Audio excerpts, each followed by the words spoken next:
everyone, it's Sherry from Turquoise Dreaming. How's everyone doing tonight? I was just going to see if I could press some flowers. So I thought I'd turn on the video and just see if we could do it together.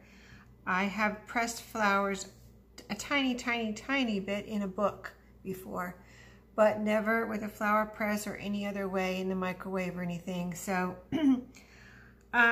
last year I had in my garden, I had some really pretty flowers, and I pressed just a couple in a book just to experiment, and they came out really cute, and I did use them in one of my journals.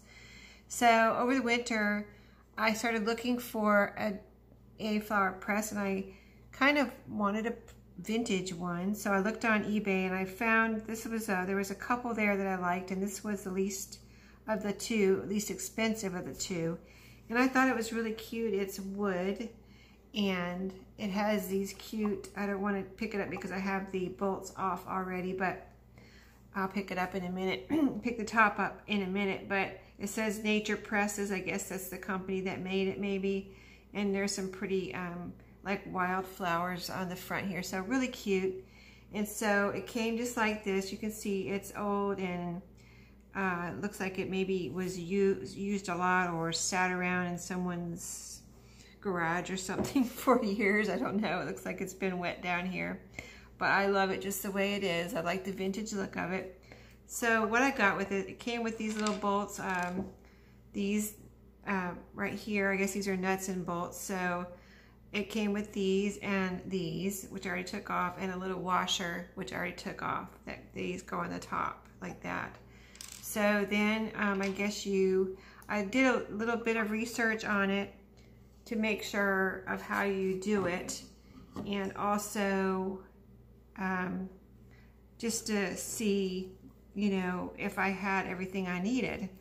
So it looks like maybe originally this came with some paper in between these cardboard circles, and these are like thick corrugated type cardboard.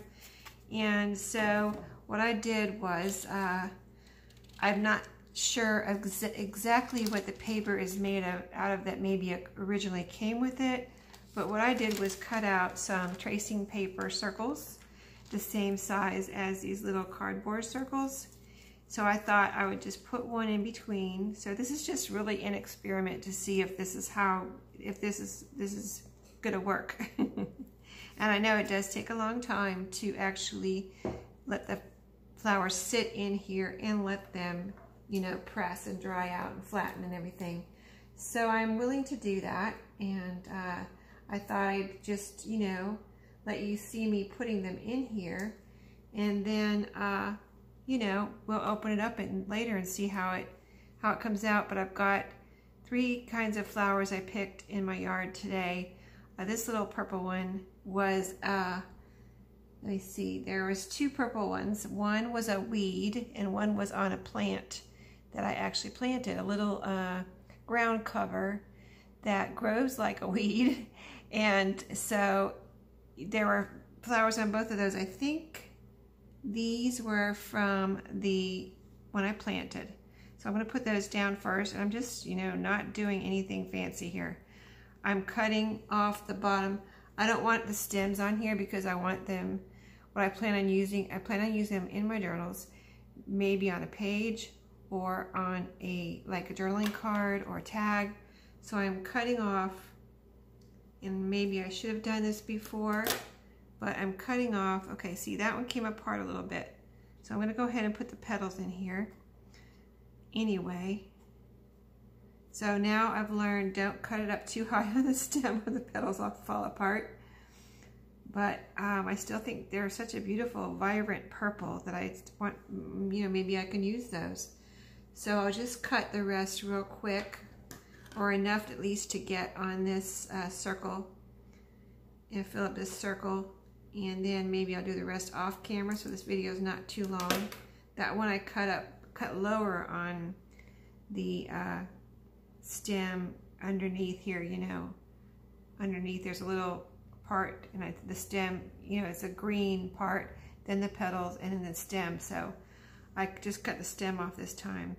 I cut it up higher maybe to get it flatter, but then all the petals fell off. So let's see, I want to show you the other two that I cut.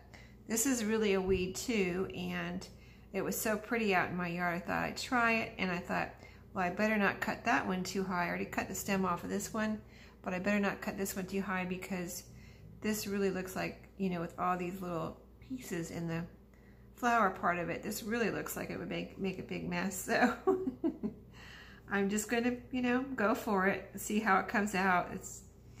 It's really pretty in my yard, but we'll see how it comes out when it's dried out and pressed. It may not be anything, but it may be pretty. So we're going to find out. And I plan on growing some more flowers in my garden. Just haven't, you know, it just started to get warm here, so I haven't planted any in my perennials.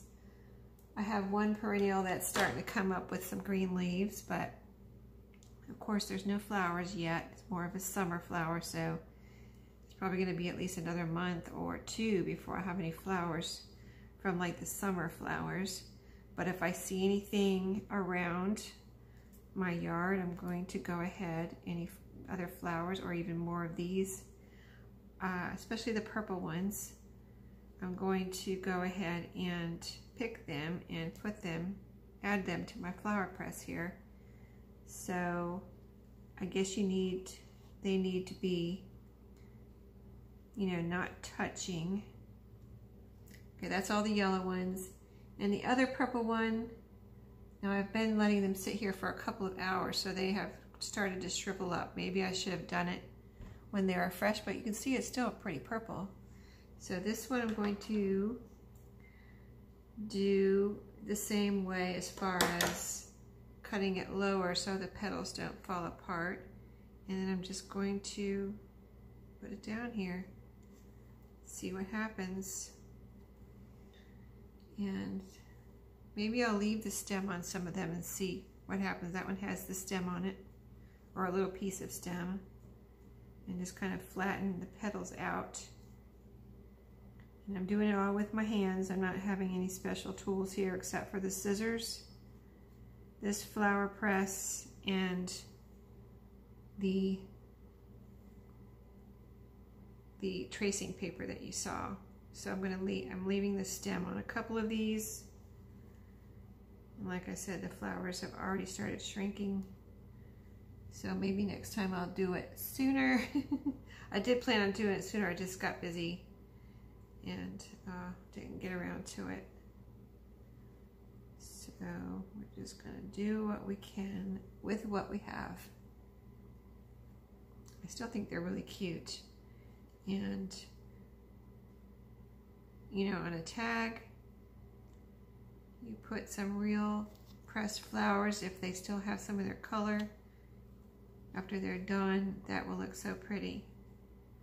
See that one, even though it was shriveled up, I was able to flatten it out and put it down there. So we're just about full here. So I'm going to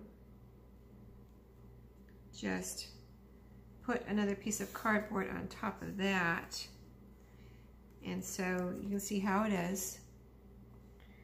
Another piece of cardboard on that, and then I'll put another piece of tracing paper, and then I'll do the rest of my flowers off camera, and then I will, maybe in a couple of weeks, we'll come back and check to see how they're doing, see if they're done or if they need more time or what. But that's all I'm going to show you for today.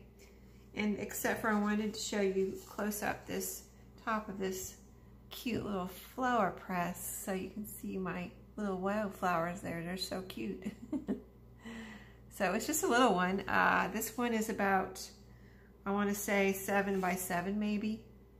So, you know, and it was only like, I don't think it was over $5, and I think it was free shipping. So can't beat that. It was the cheapest one on there. It might have been $4.50 or $3.99 or something even. So anyway, if you're looking for one, I would say look on you know, Etsy or eBay or at yard sales. I just didn't think I would find one at a yard sale, and I wanted one ready for when I was ready to press flowers. I wanted one ready to go, so that's why I went ahead and got one on eBay.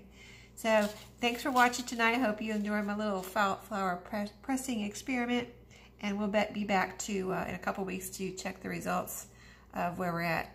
Thanks for watching tonight. See you next time.